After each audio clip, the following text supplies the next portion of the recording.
Coming up on the first episode of Verbatim, we're talking about healthy and unhealthy food you can find in the muck. And learn about the new mentality the boys' basketball team has adopted.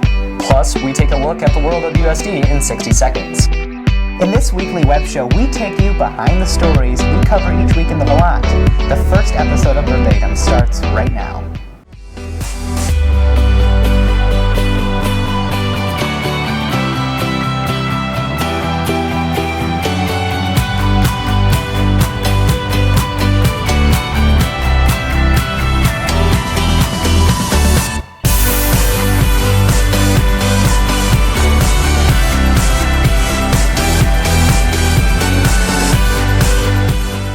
Welcome to Verbatim, a new weekly show from the Volante. I'm Michael Geheren. And I'm Malachi Petersen. We're taking you behind the scenes of some of the stories you can find in our print edition, which can be found on newsstands today or on thelanteonline.com. Each week, different journalists from the Volante will anchor the web show and provide insight on the stories they're covering. Now we're going to talk about some hot topics around campus. We're going to begin Hot Topics talking about a new year, New Year's resolutions. People are trying to eat healthier. So Malachi naturally brought me the unhealthiest thing he could find in the muck, and that is a Chick-fil-A chicken sandwich. 440 calories, 18 grams of fat, and 1,390 milligrams of sodium. That has to be close to the most you can take in a day. Probably. Well, we really want to focus on some of the healthier items you can find in the muck. So I found this lovely honey-glazed salmon salad from Einstein. I don't have any of the nutritional information because I can't find it anywhere. I think it's so new. But there's not really any dressing, but it really tastes well. So a good way to stay healthy. Probably avoid your chicken sandwiches if you want to be healthy this new year. But Malachi, you've been covering some healthy things people are doing around campus, like Zumba.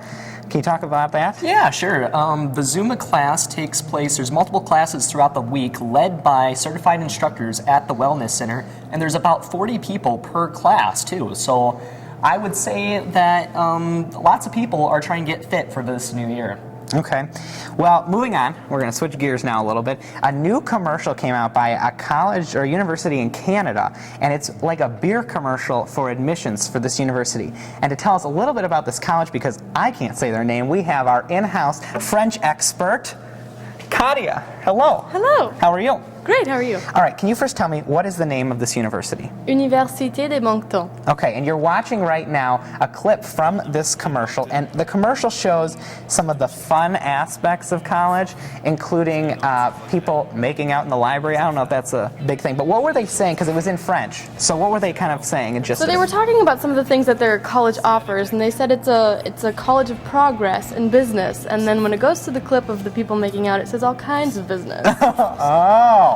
Which, valid point. Yes. But, yeah, some people are not too pleased about that. Yeah, it was a very interesting tactic. I don't see USD as admissions putting that spot out there, but who knows? It's too French. All right, well, thank you, Katia. It's too French. I like that. Thank you, Katia. But the university is in Canada, not in France. But they speak French there, yes. Of course. Bonjour. All right. Thank you, Katia, for that. Moving on to another segment, or another topic we're talking about, is this app that's come out. It's called Class 120, and basically it's for parents to be able to track attendance of their students in class. The student has to have the app open on their phone, their battery has to be charged, and it is able to, by geolocation, track it. And they say it's because attendance is the most accurate predictor of success in college. What are your thoughts on that? Well, I think if you have to have your parents be checking up on you when you're in college, you shouldn't be in college in the first place. You go to college to get a degree and to get a job, and if you're not responsible for yourself to get to class on time, how can you be responsible to get to a job on time? Yeah, I agree.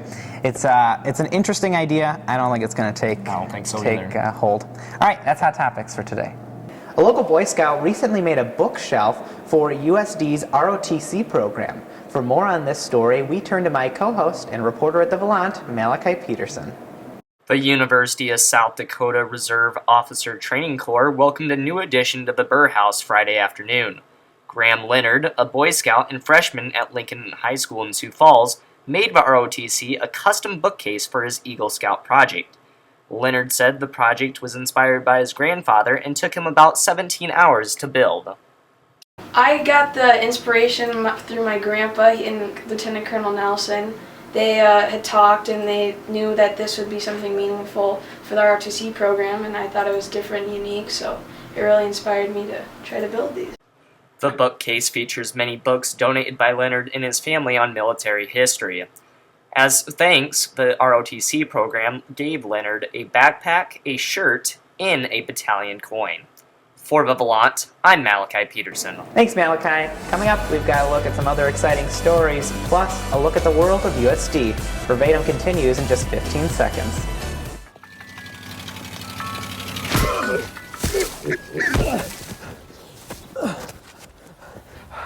So, same time next week? Well, of course.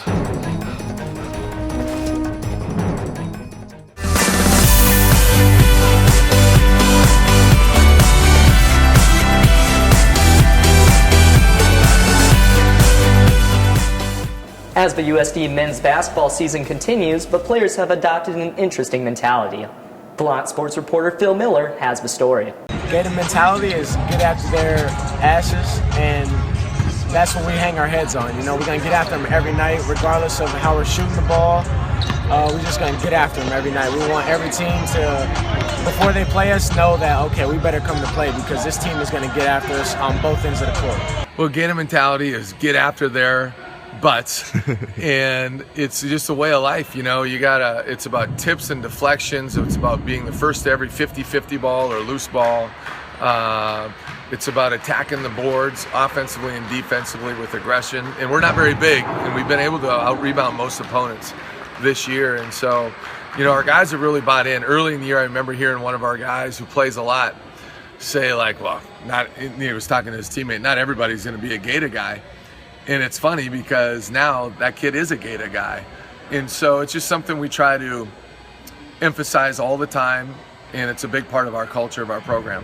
Each week, the Volante covers the stories that matter to students at USD. We decided to take a look at those stories. It's your world of USD in just 60 seconds.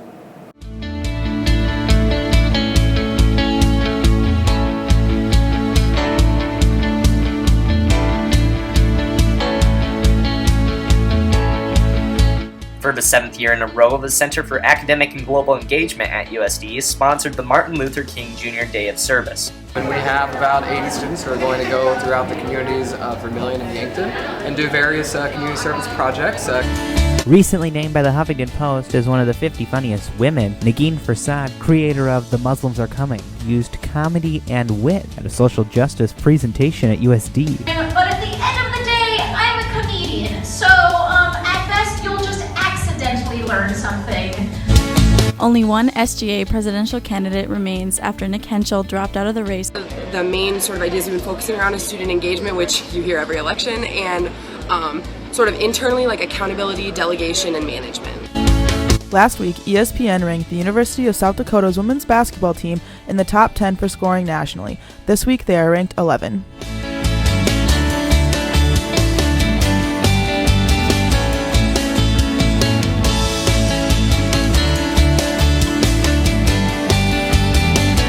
Here's what's happening this week at USD. Coming up on Saturday from 5 to 9, it's USD night at the Washington Pavilion in Sioux Falls. And this Sunday, there'll be a Super Bowl party with food and prizes.